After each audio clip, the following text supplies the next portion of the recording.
ராமலிங்காவயம்.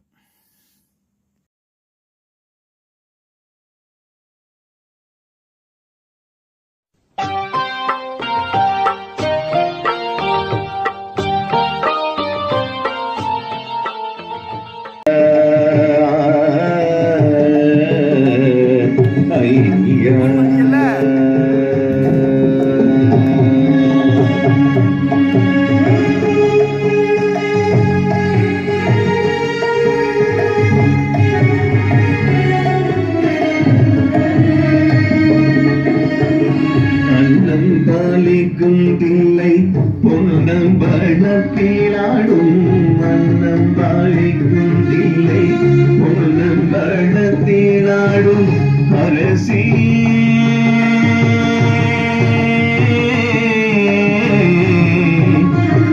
அரசி அரசி அரசி எங்களவும் சின்னம் சீரு வயதில் என்னை அடிமை கொண்ட சின்னம் சீரு வயதில் என்னை அடிமை கொண்ட சிவமே சிவமே சிவமே எங்களவும் இல்லையும் தயவு வரவில்லையா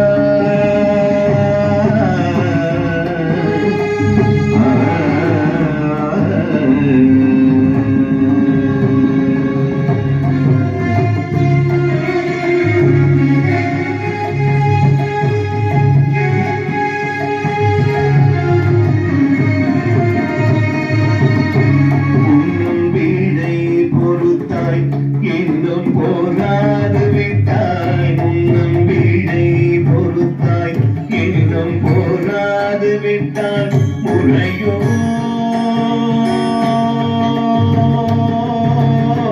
முறையோ முறையோ முறையோ அருட்பெரும் ஜோதி அருட்பெரும் ஜோதி தனிப்பெரும் கருணை அருட்பெரும் ஜோதி எல்லா உயிர்களும் இன்புற்று வாழ்க வள்ளல் மலரடி வாழ்க வாழ்க. திருச்சிற்றம்பலம். அருட்பெருஞ்சுதி ஆண்டவரின் பரிபூரண அருளை பெற்ற அருட்பிரகாசம் பெருமானின் திருவடிகளை மனமொழிமையால் போற்றி பணிகின்றேன் தயவுடன். நாம் செய்த செயலின் விளைவாக இன்ப துன்ப அனுபவங்கள் யாவும் வந்து கொண்டே உள்ளது. அவ்வாறு வருகின்ற துன்பம் யாவும் பொறுத்து நாம் எல்லா உயிரும் இன்பமாக வாழ எண்ணி செயல்பட்டாலே நமக்கு ஆன்ம லாபம் கூடும். நம் பெருமான் 86 ஞான சிதம்பர வெண்பா என்ற தலைப்பில் 8வது பாடலில் நடி பார்வதி தில்லை நற்கோபுரத்தின் அடி பாவையும் வடக்கே ஆர்ந்து குடிப்பாய் நின்று வளர்மலை போல் நெஞ்சே பார்த்தால் தெரியும் இன்றே இவ்விடத்தில் எண்ணில் இப்பாட்டில் என்கின்றார். தில்லை என்பது சிதம்பரம். சிற்சபாநாதர் சிற்சபையில் நடனமாடிக்கொண்டுள்ளார். நற்கோபுரம் நன்மைகள் பல தரக்கூடிய உச்சநிலையாகிய நமது புருவமத்தி. அடி பாவை சிவகாம வள்ளி. சி என்கின்ற மூலாதார ஒளியும் வா எனும் காற்றின் இயக்கத்தால் காம என்ற விருப்பு வெறுப்பு நீக்கி வள்ளியாகிய மனம் மந்திர உச்சாடனம் செய்து உருவாக்கி கருவாக்கி குடிப்பாயன் என்று மூலாதாரம் சுவாதிஷ்டானம் மணிப்பூரகம் விசுநாதகம் விசுத்தி ஆக்னா கடந்து நிராதாரம் நின்று வளர் மலை போல் நெஞ்சே பார்த்தால் தெரியும் மனமது செம்மையாகி மந்திரம் ஜெபிக்காமல் மனம் வென்று பார்த்தால் தெரியும் இப்பொழுதே இவ்விடத்தில் எண்ணி செயல் இப்பாட்டின் பரிசாய முத்திநிலை நாத ஒளி கேட்கும். பார்வதிபுரம் பார்வதியின் பாகன் பார்வதியின் கணவர் அருட்பெருஞ்சுதி ஆண்டவர். இவர் எல்லாம் உடையவர், எல்லாம் வல்லவர், எல்லாம் ஆனவர், எல்லாம் அல்லாதவராய் எல்லா உயிர்களும் நீக்கமர நிறைந்து எல்லாவற்றையும் இயக்கக்கூடிய பேரறிவு உடையவர். சிகரம் பார்வதி. அனாதியான வெளியில் இறைவன் எப்படி பரமாச வெளியில் இறைவன் எப்படி உள்ளாரோ அவ்வாறே அந்த அனாதியான வெளியில் காற்றும் அனாதி. இது தடையற்ற இயக்கமாக தனி சுபம் இயக்க தனி சக்தி இயங்குகிறது. இந்த சிகரமாகிய இறைவன் இந்த உடம்பாளையத்தில் அகரமாகி இந்த உடம்பாளையத்தில் உச்சியில், அதாவது உடம்புக்கு கோபுரம் தலை. இப்போ மனம் என்று தெற்கில் உள்ள மனத்தை வடக்கில் உள்ள ஆன்மா பார்க்க ஒரே வழி உயிர்கருணை ஒன்றுதான். கொடிப்பாய வளர்மலை போல் நெஞ்சே பார்த்தால் தெரியும். உலகியல் உன் நெஞ்சில் கொஞ்சமேனு இரக்கம் உள்ளதா என கேள்வி கேட்கிறார்கள். அதுபோல நமது முதற் சாதனம் கருணையானதின் அலை என்கின்றார். இதனை என்னையும் இரக்கம் தன்னையும் ஒன்றாகவே செய்வித்து நிலைபெற்ற உலகில் வருவிக்க உற்ற கருணை வள்ளல் நீ என்கின்றார். பெருமான் தயவே வடிவாக உள்ளார்.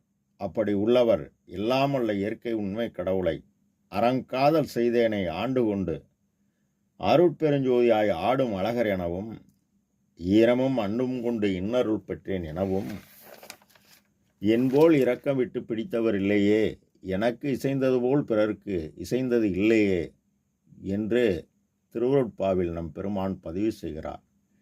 இவருடைய பரோபகார செயலால் ஆற்றல் மலை போல் குவிகிறது. இப்போ இந்த ஆற்றலை உபகார சக்தி ஆன்மாரியுடன் கூட்டியது. இப்போ சிற்சபையும் பொற்சபையும் சொந்தமாக்கி சுத்த சன்மார்க்க கொடி அனுபவம் பெற்று சிற்சபையில் ஆற்றல் கூடியதை பற்றி சிற்சத்தி சுதி என்ற 10 பாடல்களை வழங்கி மேலும் நாம் விளங்க சுத்த சன்மார்க்க கொடி அனுபவம் பேருபதேசத்தில் கூறி இது அவரவர் அறிவின் கண் வெளிப்படும் என்கின்றார். எப்பொழுது வெளிப்படும்? நீ ஜீவகாரண்யம் செய்ய செய்ய உன்னுள் உண்டாகும் இறை அக அனுபவம். இப்போ ஐயாவின் அருளறிவு கூடியவுடன் சபையெனதுளமென தான் அமர்ந்து அபயம் அளித்ததால் சத்தியஞான சபையை கண்டு இறைவனின் பெருஞ்சோதியை கண்டு கழித்து கனிந்து நாம் மேலேற புறத்தில் வடலூர் பெருவழியில் சத்தியஞான சபை நிறுவி 25/1/1872 அன்று ஐயா ஜோதி தரிசனம் எல்லோரும் புறத்தில் குளிர கண்டுகளித்தனர். பெருமான் இறைவனை எண்ணி துன்பம் அறுத்து ஒரு சிவதுரிதனை அன்பருக்கே அளித்தருளும் அருட்பெருஞ்சுதினை எண்ணி எண்ணியிருந்தபோது சித்திவளாகம் பரோபகாரத்தால் பெற்ற இவரின் தயவு பேராற்றலுடன் இறைவனின் தயவு பேராற்றல் இயக்க அருட்சக்தி கூடியது. அவ்வாறு கூடியவுடன் ஆடூறு சித்திகள் 64 கோடிகளும் நம் பெருமானே செய்யக்கூடியவராகவும் ஐந்தொழில் ஆற்றல் பெற்று மறைந்து நின்று காரியப்படுகிறார். இப்பொழுது நாம் நமது சுத்த சன்மார்க்க சாதுக்கள் பூரா இஸ்ரேலுக்கும் ஈரானுக்கும் நடக்கக்கூடிய யுத்தத்திற்காக விண்ணப்பம் செய்து வந்தோம். தற்சமயம் 5 நாள் போர் நிறுத்தம் ஆகியுள்ளது. எனவே நாம் கருணையும் சிவம் பொருள் என எல்லா உயிரும் இன்பமாக வாழ நாம் எண்ணினால் உலகி அமைதி பெறும். ராமலிங்கா அபயம். இந்த பதிவை அகில உலகத்திற்கு திருவருட்பாவை கொண்டு சேர்த்த மலையூர் சதாசிவமையாவுக்கு காணிக்கையாக்குகிறேன். ராமலிங்கா அபயம். திருச்சிற்றம்பலம்.